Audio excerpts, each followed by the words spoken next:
God bless you guys. This is Sean here from Faith Brings Change. I just want to come on here and share with you something. I shared with you guys, I believe a while back, a hell testimony of me just seeing these 17 demons in hell. I was praying about it a long time for the Lord to show me the 7 heads and 10 horns of the beast, and to give me a good understanding of what they were. And it tells you those are 17 kings, 10 kings and 7 kings in the book of Revelation. Well, there's spirits behind these also. And 17 works in the book of Galatians. And so these, for each king, there's a spirit of like the king of the first one is adultery of the Candyman. The second is the wicked witch of fornication, as in the wicked witch of the west. And I saw the third one was the uncleanness of venom, that black, dirty, filthy goo. That's what uncleanness is like before the Lord. The carnage of spirit of carnage, basically lasciviousness, sexual offense. I explained all of them and their characters. I went back and I looked at them. They fit those. That carnage is a very perverted spirit. Of Cletus Cassidy. He was a rapist. And lasciviousness being sexual offense, and it talks about turning the grace of God into lasciviousness as an opportunity to live in sin. And the fifth one after that was Glass, the character of in the Unbreakable movie. Well, he was so breakable in his life. The character of Glass, Elijah Price. The kids used to nickname him Mr. Glass. But he found he idolized superheroes. They were like his gods, and he crashed a bunch of trains and caused a bunch of bad accidents to happen. In the movie, you find out at the end of it the twist of it, just so he could find one person who survived the crash. And one guy came off the train, David Dunn. That's Bruce Willis' character, and he was called the Overseer, but you could call him Mr. Unbreakable in a way. But he found him. He idolized that. He was the spirit of idolatry. I saw Glass in hell, looking bitter. That character Elijah Price, just his face. The demon used his face, but that's what it represented. And then I saw witchcraft, Spider-Man, the Spider-Man demon in hell. That's what the spider represents in occultism. And then the 7th was hatred. The spirit of hatred was it. And you see it, the clown, man, he represents hatred. He really does represent hatred. And the 8th after that, his head popped off like a balloon. It was a headless horseman. The next sin on the list, and the 17 works of the book of Galatians, is disagreements. Losing your head over disagreements. It's called variance in the King James in the King James version of the translation, but that's what it means, disagreements basically. And so a body with no head walking around, cut off from your God. And then a false head was put on it, the spirit of imitation. And that's the next one, imitation. It's called emulation in the Bible, King James version, but it means imitation fruit. I saw the Ghost Rider head put back on that. And it went straight down the list on all these demons, and the Ghost Rider spirit just, when I saw him, he flew off his motorcycle, basically forward, and rammed his motorcycle into these kids who are getting tortured in hell by all these demons. It exploded, and all those pieces of metal, like 33 pieces of metal, like the number to betray the Lord Jesus, pieces of silver, it went into his body, the kid's body, and pierced them, the students, And then I saw Magneto representing wrath, he picked up his right hand, and Magneto, the character, is angry about what was done to him. He raised up his right hand, and all that metal that was in them, he could control. And so they raised up, when he raised his right hand up, they floated up in the air, and he just slammed them down to the ground, in hell. And then I saw Thor, close up of Thor's hammer come, and electricity came up, and he just struck it down on them. And when he did that, sorry, I gotta pause this. And so when he did that with the Thor's hammer, Just all the lightning came down, and he's the spirit of strife. That's the next demon listed. And Thor, look at his character. He stirs up strife, you know. His feet are loud and thunderous, you know. And he acted arrogant and everything. And after him was, I saw the electro demon, you know. He just electrocuted that lightning, electrocuting the people with it, you know. He manipulated Thor's lightning, electrocuted them with it. That was a spirit of sedition. Using hate speech and speech to incite riot. You know how people feel electrified when they're doing those protests? Yeah, we're together. We're the people. We are the people. You know how you see people band together to go protest or do some evil? And they feel so electrified, like, oh, we're fighting for a cause. It's like when people in the body of Christ, guys, when they think that they're speaking for the Holy Spirit and they're all bitter, they think that's the fire of the Holy Spirit. They feel electrified. But they're tearing people down. They're not preaching holiness to help people to heaven. They're just preaching it because they hate people. Like saying, you know, like I said, you know, saying Elon Musk, you know, or whatever, you know, fighting people that are wicked and sinners. We're attacking them, and we're not, instead of praying for them, you know, because they don't know any better. You know, they're not Christians. They don't profess Jesus, and we ought to pray for them, guys. We ought to judge our own church before we judge the world, guys. You know, because they're an abominations. They're not saved, but we need to be praying for those people. They don't know it. You know, they don't know the things like we do. They don't know Christ at all. So we ought to have mercy on them. But I saw after that, you know, the gambit, the card representing heresy. You know, heretics burn at the stake, and he took that electrified card of Electro. All these demons were gigantic, bigger than people, and all the kids were electrified, laying down on this card. All these teenagers or students or whatever you want to call it, who were taught in the class of the 17th demon, representing the false prophet, and they were on a card and they were being electrified. He took the card and he threw it, and it blew up in front of Wolverine, and Wolverine just started stabbing back and forth like he was fighting Gambit. Heresy, you know, and envy, basically. It's like two demons fighting together, envy and heresy. And they play us back and forth against each other, guys. And people being envious of each other. And Wolverine, you know, he wanted to have Cyclops' wife, you know. He really wanted to murder him. You can see in the cartoon, he said, you know, you can't take her from me. And Wolverine was fighting Cyclops, you know. Wanted to murder him. And he represented envy, guys, being envious. and I know there are people that fell into those sins and things, and we have Bible and we have testimony, guys. But those people that made it to heaven, they're forgiven of those things in heaven.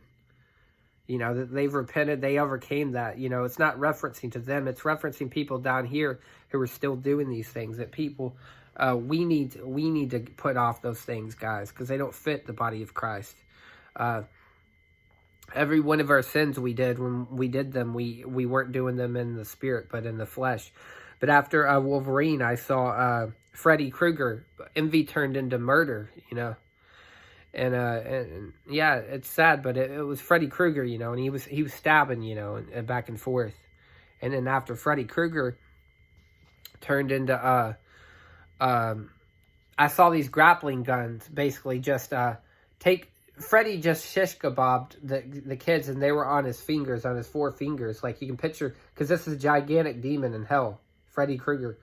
And they were shish kebabbed. And his name, Freddy, meaning peaceful ruler. He's a false peace that destroys. But they were shish kebabbed. And then the Dark Knight grappling gun just took the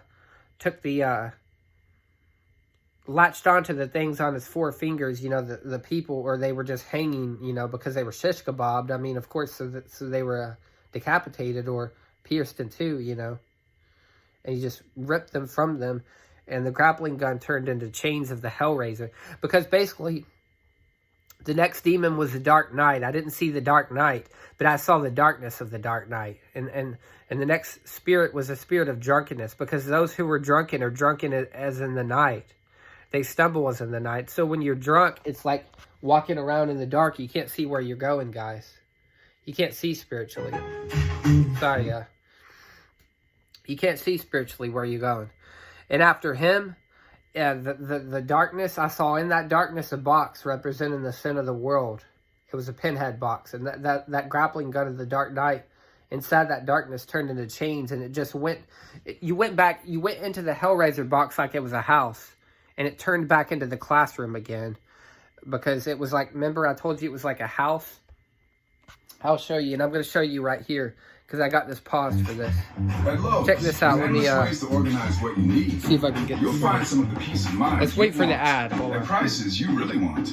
But check this out in Oz. The classroom that these kids were being taught in by the 17th demon, it was lifted up like that. So the Hellraiser box, that's what brought them all the way down. It went down like that, and when they landed, elevator doors opened.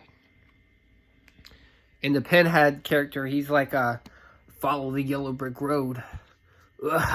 You know, he just laughed like demonically. Like, he has a certain personality. I don't have Doug Bradley's voice, you know, or his acting skills. But he, the kids, when they landed in hell, they were trying to get away from him because that house, it caught on fire. And there was cold and there was fire. There was like frozen. And they were cold, and they were complaining they were cold in the classroom.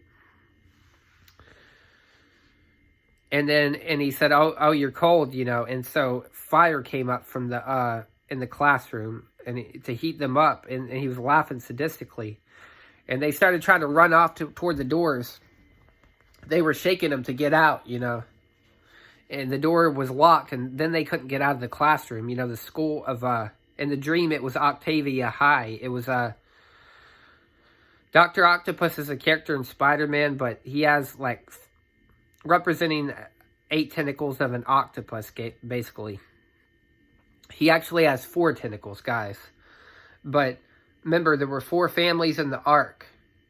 You can break them up. Our 4 limbs, you know. Like, my arm bends... My 2 legs bend, and that's 8 parts. And so they're represented in those 4 tentacles, the 4 families of Noah, broken into 2 become 1 flesh, 2 become 1 flesh, 2 become 1 flesh, 2 become 1 flesh. So you have that revelation, you know, like with the, see this, you know, this is 2 parts, yet it's 1. That's what I'm talking about, each for a family of Noah. And so they were going to the school Octavia High, and he teaches them pride, you know, and like technology. And one of the teachers there was Elliot Spencer, and this is the Pinhead guy. And he was teaching them about the pleasures of the flesh and everything. And that's what led them to hell. That classroom, the doors locked after it got real cold. They wanted him to heat it up, and so fire came up from the bottom and started burning. They were trying to get out. And then he turned in from Elliot Spencer. It morphed into the Pinhead. You know, that's his alter ego, you know, Pinhead. The guy used to be Elliot Spencer. And he morphed into Pinhead. And so that's what turned him into that, guys. And I saw that in there. And so, you know, Wizard of Oz, basically, when fire came up, basically just a big, like, tornado just blasted through the classroom, and everything started blowing around, you know, and shaking up when they were locked in there with that great cold and then fire from the bottom, you know, burning. And he was looking very demonic as a Pinhead, laughing. And so when that happened, like I said, the tornado lifted up the house into the air just like you saw it in Wizard of Oz, and it started spinning, and then it turned into a Hellraiser box. And chains came out of it, shot out of it, and it was floating, and then it just landed down, and they got off. And, you know, you see that with Dorothy, and she supposedly gets out. This is you know, and Freddy, also, Freddy Krueger, the spirit of murder, he actually, believe it or if you see the Freddy's Dead, you know, he actually, and I don't watch that movie, guys, but he appeared as this wicked witch of Oz. I guess they're, yeah, they're showing Technicolor. I'll go back. See if I can go back. But this is sort of, so this tornado is in Kansas, and this is also prophetic, guys, of how the devil sends a storm into our life to try to stop, because a farming community is where you plant, you have herds, they give birth to flocks. They would use animals in the old days for sacrifice, representing the sacrifices of praise, the sacrifices of broken, contrite heart, all those things. And this tornado hits that to stop the sacrifices, to stop the breeding of the herds. Like, I guess maybe animals can represent like we're given birth in our life through our testimony to spiritual children, like through my testimony, and you guys believe it, and one of you becomes saved. It's like I've begotten you, as Paul said, I've begotten you in the gospel. And it's like we in that way are like the beast kind of represent us, because the lamb was supposed to be for the people. It represented their sacrifices of them laying down their lives for God, laying down their sin, and that lamb dying in the place of that. And so you might say that the beasts represent the sacrifice. Before Satan tainted the idea of a beast, and we have like demons and evil spirits, but the sacrifices of that were supposed to represent, the sacrifices of praise and sacrificing, giving up our life. But these animals God has, part of His kingdom. There's animals and there's everything in heaven, but this tornado wants to just destroy it, and it basically puts Dorothy to sleep, and she, in her strong delusion, she dreams up this place called Oz. She's not really there, but this is also astral travel for the spiritual demonic world of Satan, and he's creating a fake heaven, and that's what this idea is. And so in hell, I saw this fake Oz, this fake world, that he created. I'll go to that to the next, but I want to start right here and see if I can cover this. Let me see if I can. Yeah, it's still there.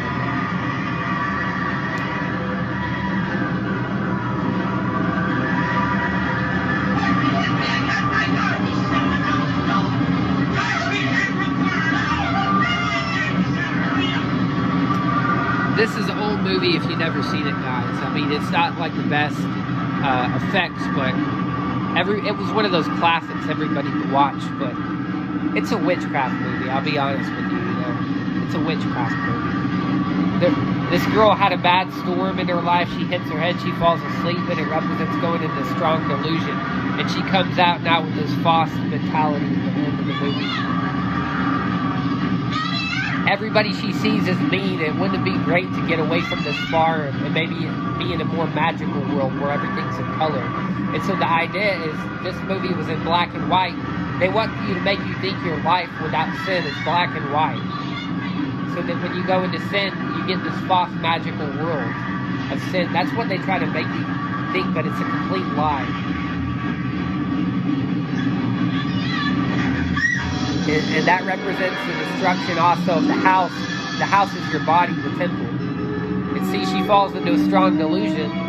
And now this lady she hates, she's bitter toward, this other lady turns into a witch in her delusion. And so now she's going to, of course, hate this lady because she turns into be basically the enemy. This woman you see as a witch in the real world, she is her without makeup. The witch doesn't have makeup on. She's just kind of a mean lady. But it shows how people go in strong delusions. They see the person as like the devil in their life. They don't forgive, and they demonize somebody. See, look, I just remember that, guys. There's a lady that in a hell testimony, Mary Kate Baxter saw in a rocking chair, and she was knitting just like that. But she would catch on fire and crying. And they said there's really a witch that works curses on people. They told Mary Kate Baxter, witch visiting her seminar, they wanted to put a curse on her, but they ended up getting saved. And they told her, oh yeah, there's really a witch that there's really, what do you call it? There's people really do these things, I think, I can't remember actually, to be honest with you, now that I think about it, I don't remember if she said that person was a witch, but she would say there'd be witches come to her her talks, you know, when she would do public speaking, you know, tell her hell testimony, and they'd want to try to trip her up or do witchcraft on her, but they didn't end up getting saved. But someone of that kind of category told her about that it's real, you know, and so that woman represents that, and it's a witchcraft movie, you know. But this person in hell was burning, screaming, crying to God to stop. She drank blood from people to be able to turn into beasts and different things and morph. And she could scare people into morphing into these wild beasts. But she got those powers from the devil by drinking blood and killing a bunch of people. She had to keep killing to keep those powers. But in hell, she has to keep changing while she's on fire and burning and screaming. And she's sitting in that rocking chair burning. And so this stuff is real. And so, you know, and but you'll see this wicked witch. This one represents look, a lean, a cow, you know, and all the people through their they're going on their own delusions. That's what it's like, you know. They have their own delusions, basically. They're trapped in a storm. The storm will do different things for people. The storm of the devil put them in their own delusions. See, that's the woman in real life. She's imagining her as that, but now she's going to see her in a demonic form. See, that's a demon or an evil spirit appearing as her. She represents fornication, because in the new movie, they have the Wicked Witch, and she is all over that guy, Oz, you know, and she ends up getting her heart broken, and so she eats of the apple, representing the fruit of the tree of the knowledge of good and evil, and she turns hideous, her skin turns green, she becomes a wicked witch. And so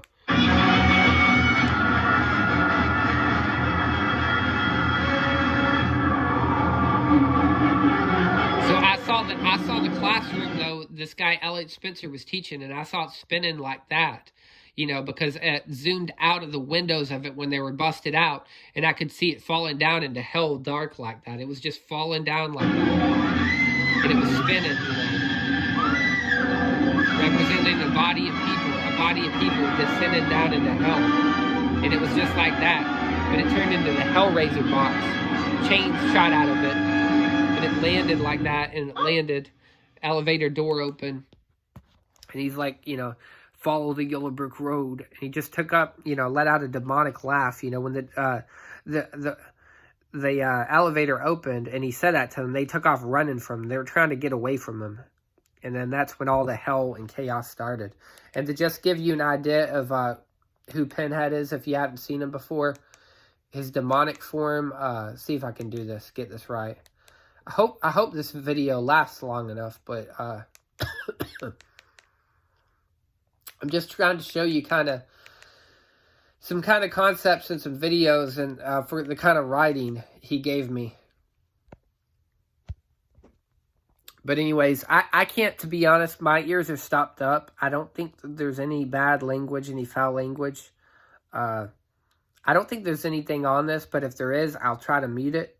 But I'll see. But this is the Pinhead demon that God showed me in hell. You know, the 17th demon, who's a type of the false prophet. He teaches all the pleasures of the flesh.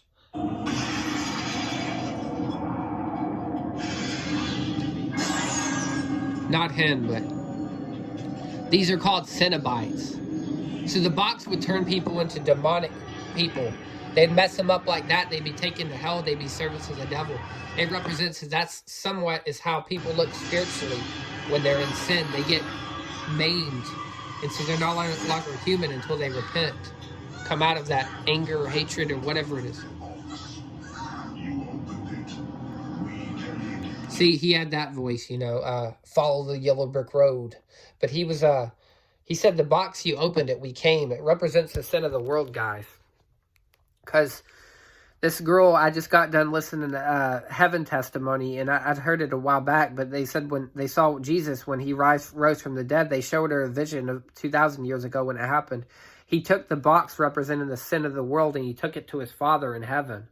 You know, he conquered sin, basically. And so that box they're opening, Pandora's box of sin, you know, to see what's inside of it. And it'll bring out those Cenobites, those demons. And that's how that guy who said the box you opened it, you know, that's how he became what he was. He used to be a man. See, he said the box is a means to summon us. Explorers in the further regions are experienced. Demons to some, angels to others.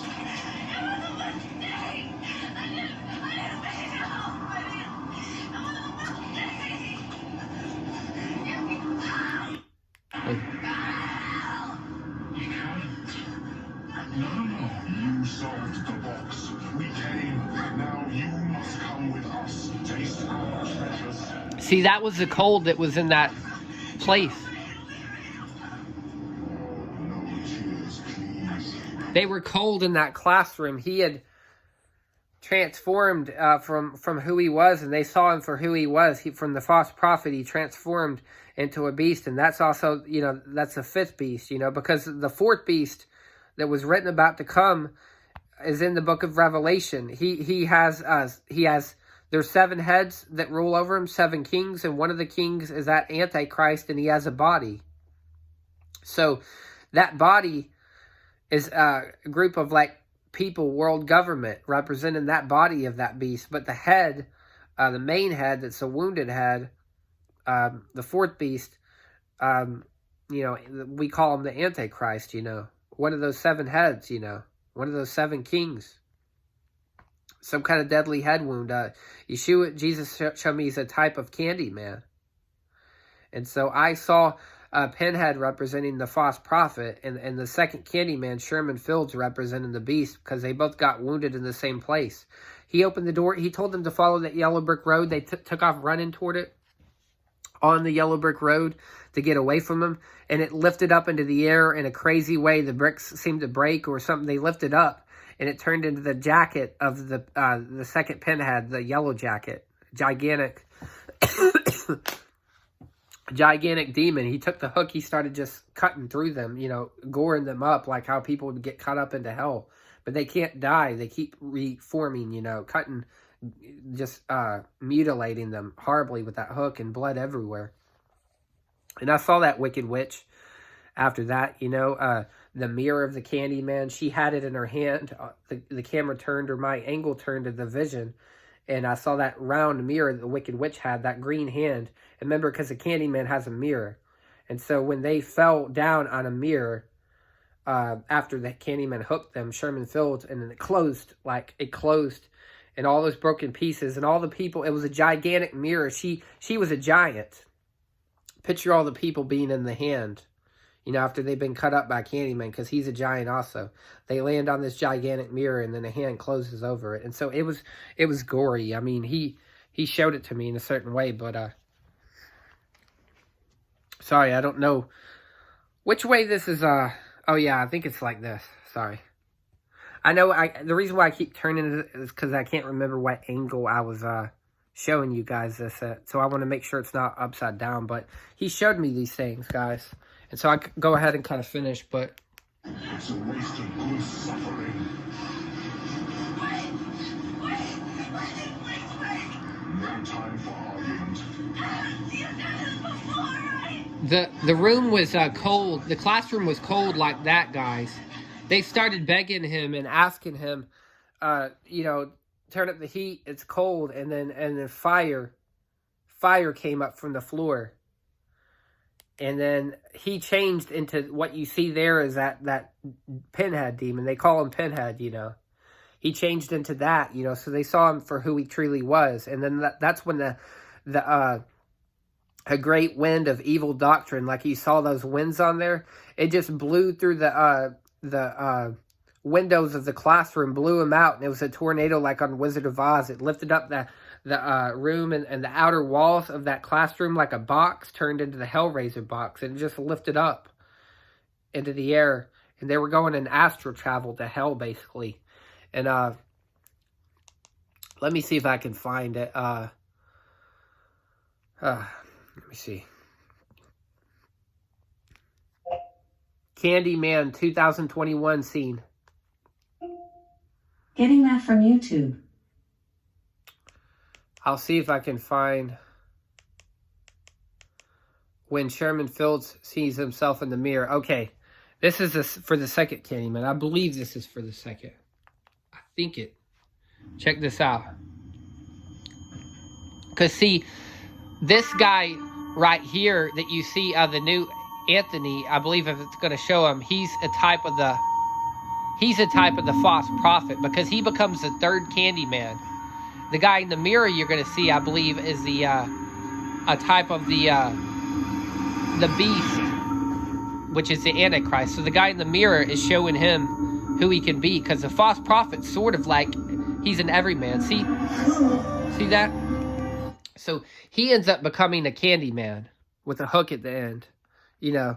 And Daniel Robitel, the first one's for the dragon. But see, check this out. This is the guy I saw in hell. They followed that yellow brick road. When the pinhead told them to walk on that yellow brick road, you know, they ran off from him. Actually, the crazy thing is, guys, Clive Barker, who's a homosexual, who created Pinhead, also created Candyman.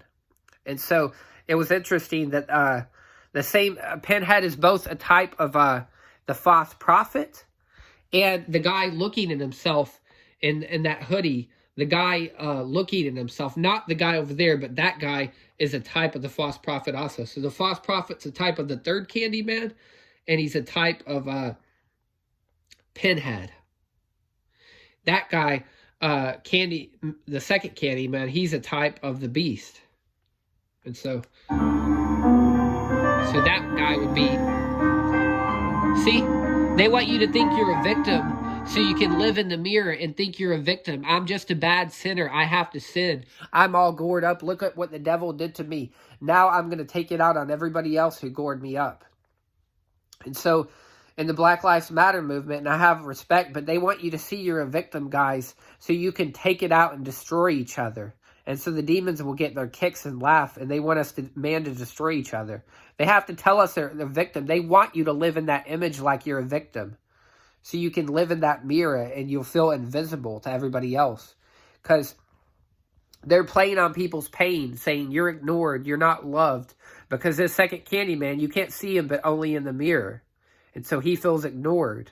And so he's trying to show this other guy, that's how the other guy got killed and murdered. He saw himself as a victim. He started painting victims of the black community, and he saw himself and his people as a victim until he became a victim himself. And so it was because he was following that Candyman spirit. For the Candyman spirit's not just a spirit of adultery, follow the sweet pleasures also, but the second Candyman represents showing you how you're a victim. You deserve the sweet pleasures of the world. You deserve entitlements because, you know, how they treated you wrong. You're entitled to the little happiness. Therefore, go after sin. Do what you want to do. If you have to kill people, knock people down, whatever to get what you want, you do it. You know, don't let anybody stand in your way. That's the Candyman. You know, and the second one, see, he's trying to pretend to be his reflection. That's what Satan does. This is the type of the beast, the son of the devil in a way.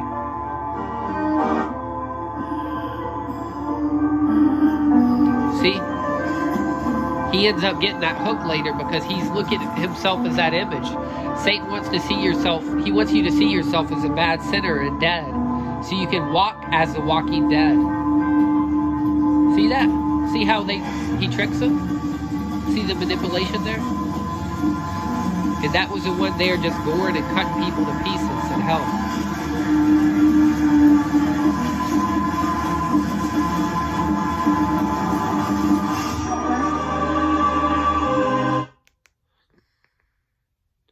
And you know, I'll see how much longer I have on this, but let me try this again. Daniel Robitel, Candyman. Getting that from YouTube. Let me try it again. Candyman, 1992. Getting that from YouTube. I'll see if I can show you the scene of the original Candyman. Because this is the type of the dragon, guys.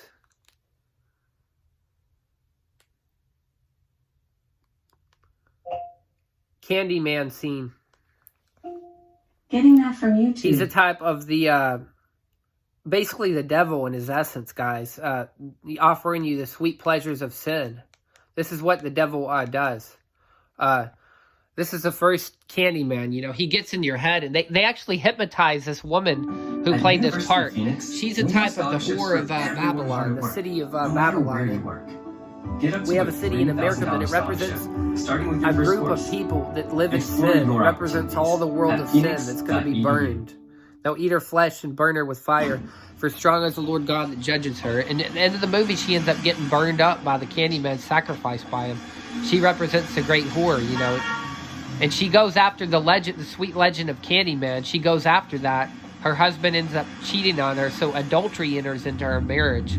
So that's a spirit of adultery. He represents a dragon. That's the first Candyman, Daniel Robitel. He made it happen. So you might say that represents the dragon, or even Satan, the devil, the first that sinned, the angel. And then the second Candyman you saw with the yellow is the beast. And then the third one, false prophet. Yes?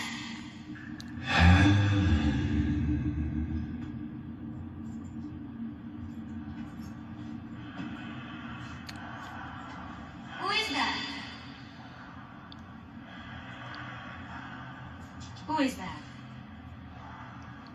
That says A7 in the background. I don't know if you saw that, guys. That actually adds up to 17, you know. 1, because the letter A adds up to 1, and 17. And there's 17 works in the book of Galatians, and 17 works in the flesh. And he's offering them that. He's the first of the 17 demons I saw in hell. 7 heads and 10 horns of the beast, 17 kings. You see that? Evil visions, evil revelations the devil gives. They actually hypnotized her. She didn't know what she was doing when she did the scenes. They really did this. So she was getting demonically controlled. But she guided me. I'm sorry I have to go. No need to leave yet.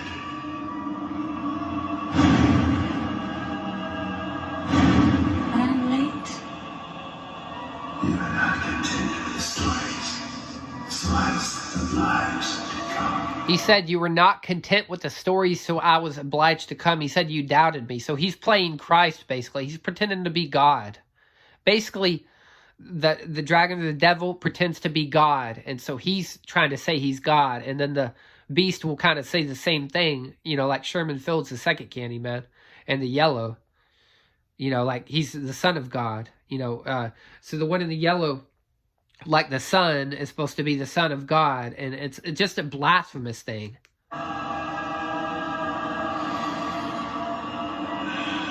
He tells you, he's the God that tells you, be my victim, basically.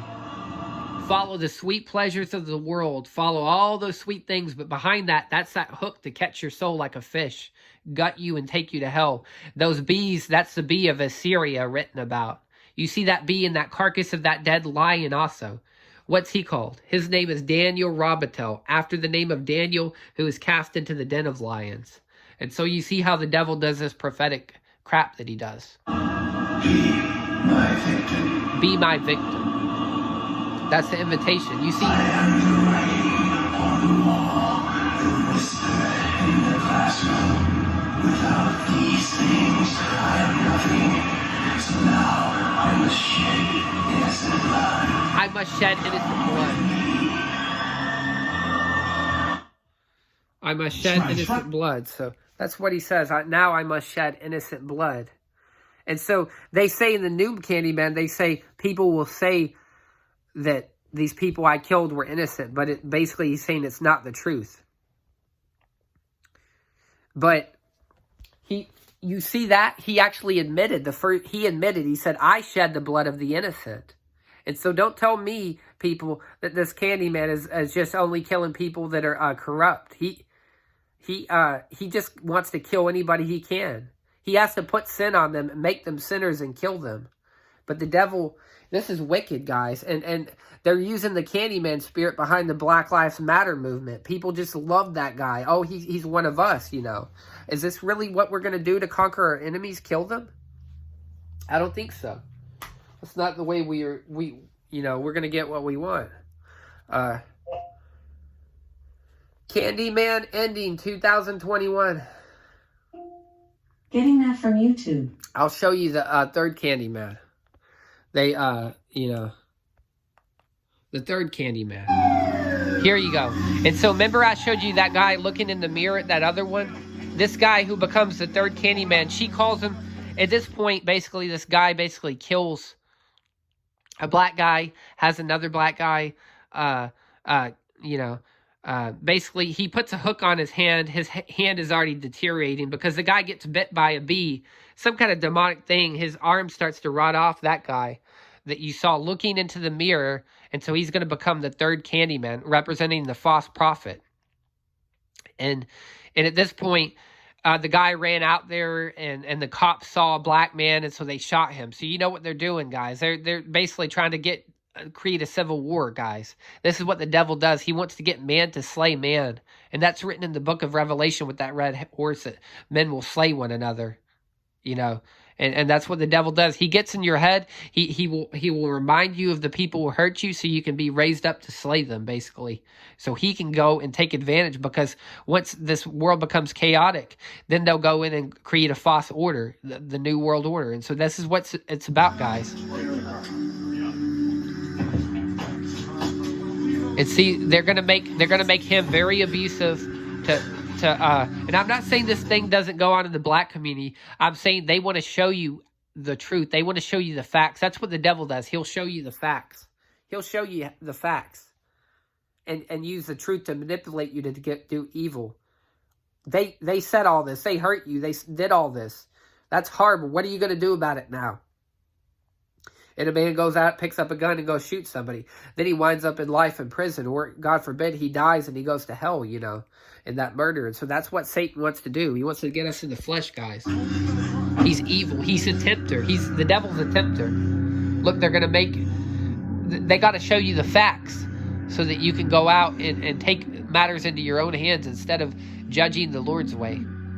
So look, they're going to have this they're going to put an abusive cop, a white, because we know there are white cops out there who are racist. We do know that, but they're going to manipulate that to make you think all people are like that. All whites are bad. This movie basically said all whites are bad. All the white people are bad. It's all the white people ever bad. They're the ones that did this to you. What are you going to do about it? So the devil is a tempter, guys. He's a snake. It's very unfortunate what happened to your man in there. Because her man got shot by the police. They saw him, the third Candyman. He saw his reflection. Remember how he looked into the mirror? He saw that he was a victim. I told you it opened the door for that demonic spirit of fear to come into him. And sometimes cops react because they're afraid. They see somebody else afraid, and they're like, is he going to pull a knife on me? What is he going to do? And they end up shooting him. And so Satan wants to get fear in the black community, and he wants to get hate, because those are the two things that help to target them. Because when you do that, when you move in the spirit of sin, the devil has an open door, and he will bring somebody who's also racist and bad to you, because that's how he spreads it. If you move in that spirit, you will fall prey to that spirit. Job said, the thing that I feared greatly came upon me. And so we can't move in fear, guys. We can't live like that. Or we can't live on the edge, you know, just being willing to attack somebody, survival mentality. That's the way the devil wants people to say. That's the only way to live, because if we don't do this, we're just going to be devoured. And so Satan wants to swallow up your faith, guys. And that's how he does it. You'd be here. You know anything about that? Whatever you tell us helps. He's basically trying to get her to say that, that they provoked him to shoot him. You know, basically the black guy. And again, they're showing facts that these things happen sometimes, and because they're trying to raise up, say, yeah, you have a right to kill. They're trying to keep murder in the hearts of the people, because if you have unforgiveness in your heart, you can't get to heaven. And it'll also spread civil war on the earth. Saying what you saw when he came at Jones? And Jones, obviously knowing what he'd done before, seeing his hug, knowing you were in danger, had no choice but to discharge his weapon. You see how they're manipulating your pain?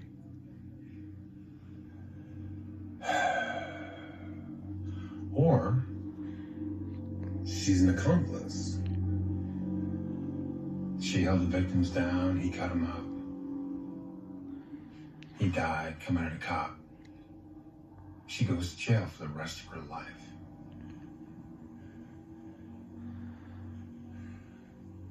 Which story is it?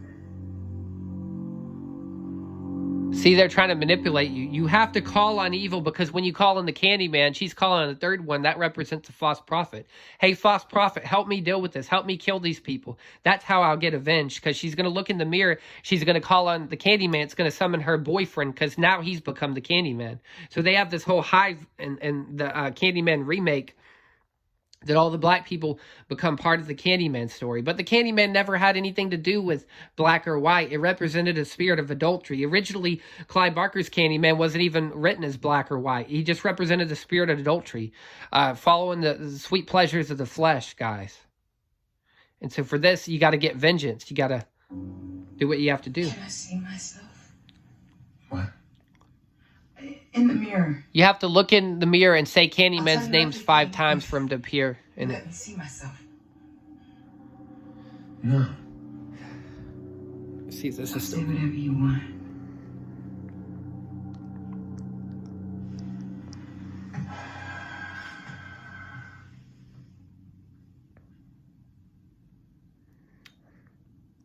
Sorry if this is shaky, guys. Candyman.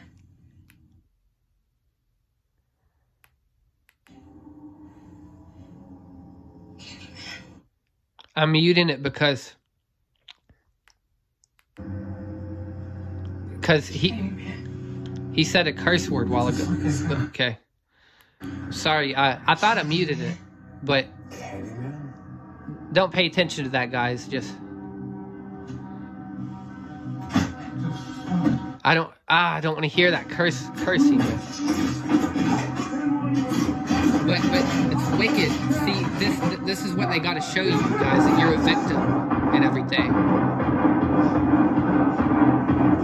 And see, that's the third Candyman. He comes back to life.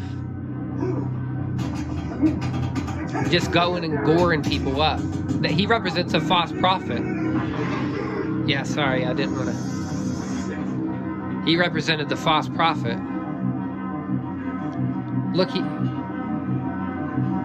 he's saying that he's only killing corrupt, bad people. But remember the original Candyman? He said, I must shed innocent blood. I'm the writing on the walls. I'm the writing on the walls. I'm the sweet smell of blood on the street. The buzz that echoes in the alleyways.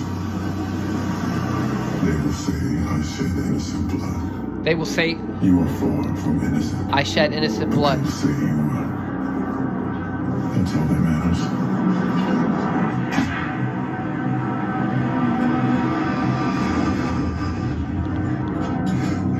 You see that? So he's basically, they're trying to get you to root for this guy, guys. Cheer for the Antichrist. See, that is the false prophet. The second Candyman's the Antichrist. They're trying to get you to cheer for him.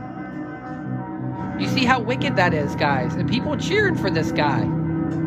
They're cheering for evil spirits from hell.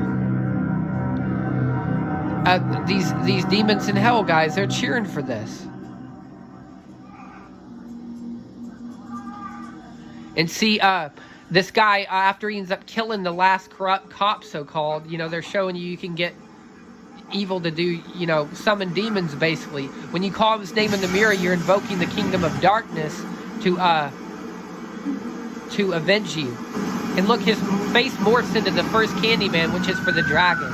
Watch, his image is gonna, see, he floats. That's how demons float in the spirit. People can float like that in heaven, but demons are wicked spirits. He floats like the goat from Grisha. See, that's the first Candyman. His face turns into that, the dragon, for the devil.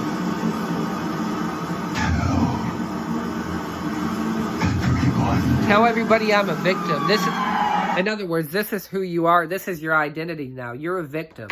Tell everybody that how Jesus, when he rose from the dead and he said, tell everybody I'm alive.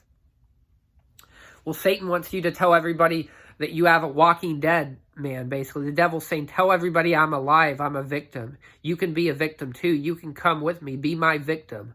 Come with me to hell, burn with me forever. Tell everybody. And so it's a demonic resurrection, guys. And they're going to have their Foss, you know, the wounding of the head of the first beast, and then raising up as a walking dead, so-called. He's going to be speaking all manner of lies, and he's going to look so beautiful. He won't look like that, but spiritually he looks like that. I'm going to let you go, guys, because my battery went out. I don't know if you can hear this now, but I love you. I'm praying for you. You get the message. Until next time, shalom.